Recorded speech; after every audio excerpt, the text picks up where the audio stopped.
ഇന്ന് തന്നെ ഡൗൺലോഡ് ചെയ്യൂ. കാണൂ നിങ്ങളുടെ ഫേവറേറ്റ് ഷോസ്.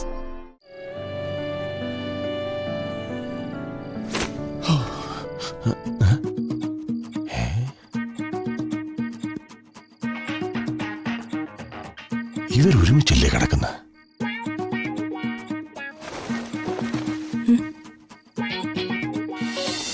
ആരെയും കണ്ണടച്ച് വിശ്വസിക്കാൻ പറ്റാത്ത കാലോ. അതുകൊണ്ട് രാത്രിയുള്ള ഇത്തരം യാത്രകൾ ഒഴിവാക്കണം. ആഹാ, അത് കൊള്ളാലോ. ഇവിടെ അഭയാർത്ഥിയെ പോലെ വന്നു കയറിയിട്ട് എന്നെ ഉപദേശിക്കാൻ നോക്കുന്നു. ദേ, ഞാനൊരു കാര്യം പറഞ്ഞേക്കാം.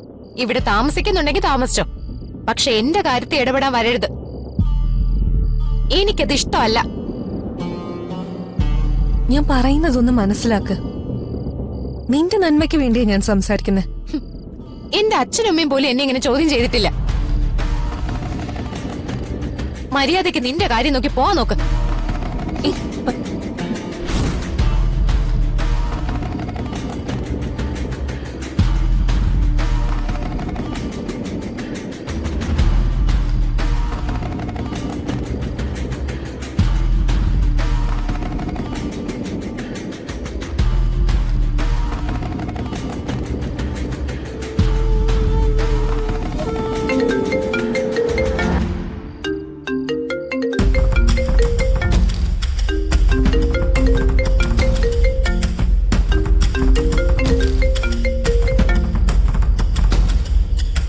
ഹലോ, ഞാൻ പറയുന്ന കാര്യങ്ങൾ അനുസരിക്കാൻ നിനക്ക് ബുദ്ധിമുട്ടായി അല്ലേ?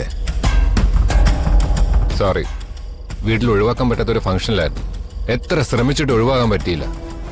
അതുകൊണ്ടാണ് വരാൻ പറ്റാതെ പോയത്. അപ്പോ നീ ഞാൻ പറഞ്ഞത് ഒഴിവാക്കിയല്ലേ? ഒരിക്കൽ എന്നെ അനുസരിക്കാമെന്ന് വാക്ക് പറഞ്ഞ് എനിക്കൊപ്പം ചേർന്ന പിന്നെ ജീവിതകാലം മുഴുവൻ എനിക്ക് അടിമയായിരിക്കുമെന്ന് അറിയാലോ? അറിയാം, ഇനി ആവർത്തിക്കില്ല. അവസാനമായി ഒരു വാണിംഗ് കൂടി ഞാൻ തരുന്നു. ഇനി ഒരിക്കൽ കൂടി നീ ഫോൺ സ്വിച്ച് ഓഫ് ചെയ്ത് വെച്ചാ പിന്നെ എന്റെ കോൾ വരാൻ പോകുന്നത് പൂർണിമയ്ക്കായിരിക്കും. അതിന്റെ ഒന്നും ആവശ്യം വരില്ല. ഞാൻ ഇനിയും നോക്കിക്കൊള്ളാം. ആവർത്തിക്കാതെ നോക്കിയേ പറ്റൂ. അറിയാലോ നിനക്കെന്നെ നശിപ്പിക്കും ഞാൻ. ഈ ഒരു കാര്യം പറഞ്ഞ് ഇനി എനിക്ക് നിന്നെ വിളിക്കേണ്ടി വരരുത്.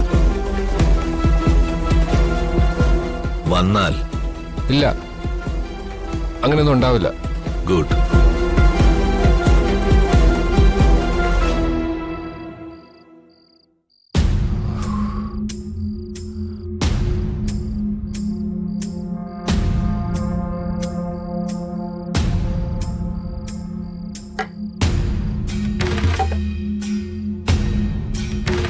എന്താ പൃഥ്വി, എന്തെങ്കിലും പ്രശ്നമുണ്ടോ? ഒന്നുമില്ല.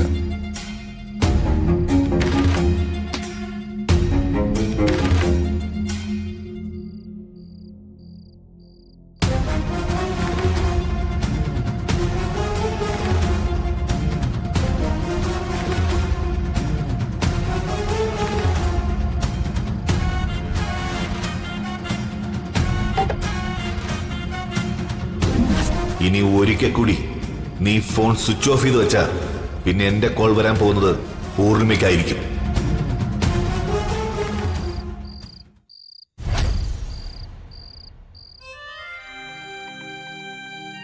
പുറത്ത് കാണിക്കുന്നില്ലെങ്കിലും പൂർണിമ ചേച്ചിക്ക് കിരണിനോട് നല്ല സ്നേഹമുണ്ട്. കിരൺ ചേച്ചിയുടെ അനുജനാണെന്ന് ചേച്ചി വിശ്വസിക്കുന്നുണ്ടെന്ന് വേണം കരുതാൻ. അതുകൊണ്ടാണല്ലോ ചേച്ചി ഇന്ന് നമുക്ക് വേണ്ടി മള കരുതിയത്.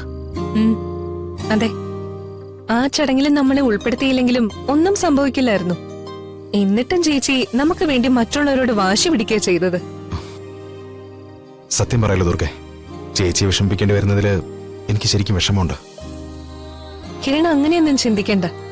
നമ്മൾ ചെയ്യുന്നതിനെല്ലാം വ്യക്തമായ കാരണമുണ്ട്. പിന്നെന്താ?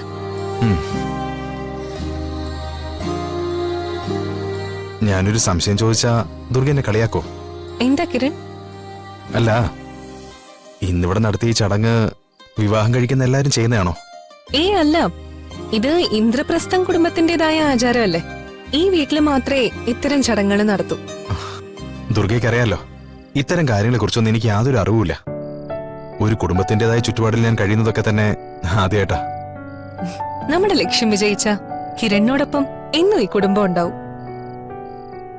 ആ, നേരെ ഒരുപാട് ലേറ്റായി, നമുക്ക് കിടക്കാം. ശരിയാ, ദുർഗ കിടന്നോ? ഞാൻ വിരിച്ചുതരാം. വേണ്ട, ദുർഗ കിടന്നോ, ഞാൻ ചെയ്തോളാം. കിരൺ ഇപ്പൊ എന്റെ ഭർത്താവല്ലേ, അപ്പൊ ഇതൊക്കെ ഞാനല്ലേ ചെയ്തു തരണ്ടേ? ഇത് എന്റെ കടമയാ. ഈ പരിപാടി കൊള്ളാലോ ദുർഗ. കല്യാണം കഴിച്ചാൽ നമുക്ക് ഫ്രീ ആയിട്ട് ഒരു അസിസ്റ്റന്റിനെ കിട്ടുമല്ലേ? അതൊക്കെ വെറുതെ തോന്നതാ. പിന്നെ എന്തെങ്കിലും സംശയം ഉണ്ടെങ്കിൽ നമ്മുടെ ഈ നാടകമൊക്കെ കഴിയുമ്പോ നല്ലൊരു പെൺകുട്ടിയെ കണ്ടെത്തി കല്യാണം കഴിച്ചു നോക്ക്. എന്റെ മനസ്സിൽ ഒരു പെണ്ണേ ഉള്ളൂ ദുർഗേ, അത് താനാ. മറ്റൊരാൾക്കും അവിടെ സ്ഥാനമില്ല.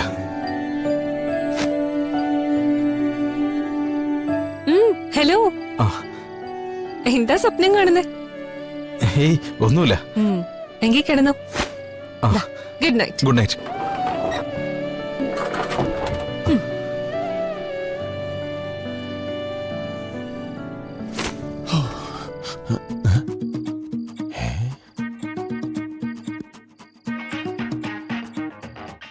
ഇവരൊരുമിച്ചല്ലേ കിടക്കുന്ന?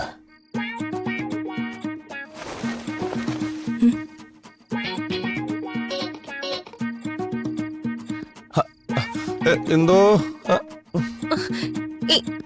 എന്തിനാ കിരൺ താഴെ കിടക്കുന്നേ? എന്നോട് പിണക്കമായിട്ടാണോ? എനിക്ക് കിരണിനോട് പിണങ്ങിയിരിക്കാനൊന്നും പറ്റില്ല. ഞാൻ തന്നെ സോറി പറയാം. സോറി. വാ, വന്ന് കട്ടിലെ കിടക്ക്. വാ വാ. പുറത്ത്. അല്ലെങ്കിലും ഞാൻ താഴെ കിടക്കാനൊന്നും പോകുന്നില്ല. തന്നെ പറ്റിക്കാൻ ചെയ്തതാ. ഓഹോ, എനിക്ക് തന്റെ അടുത്ത് കിടന്നില്ലെങ്കിൽ ഉറക്കം വരില്ലെന്നറിയാലോ.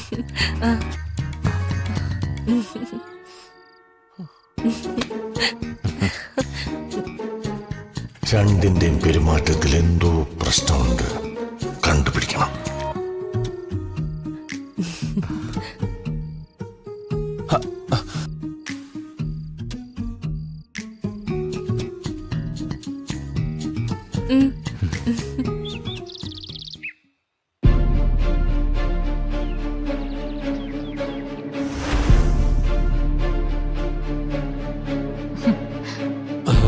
മോളെവിടെ? ചെറിയ മോളെവിടെ? മോളെ, മോളെ, മോളെ, 1 കോടി രൂപയുമായിട്ട് ഞങ്ങൾ പറയുന്ന സ്ഥലത്ത് പറയുന്ന സമയത്ത് എത്തണം. എവിടെയാ ഞങ്ങൾ വരണ്ടേ? നിങ്ങൾ പണം റെഡിയാക്കി വെക്കേ.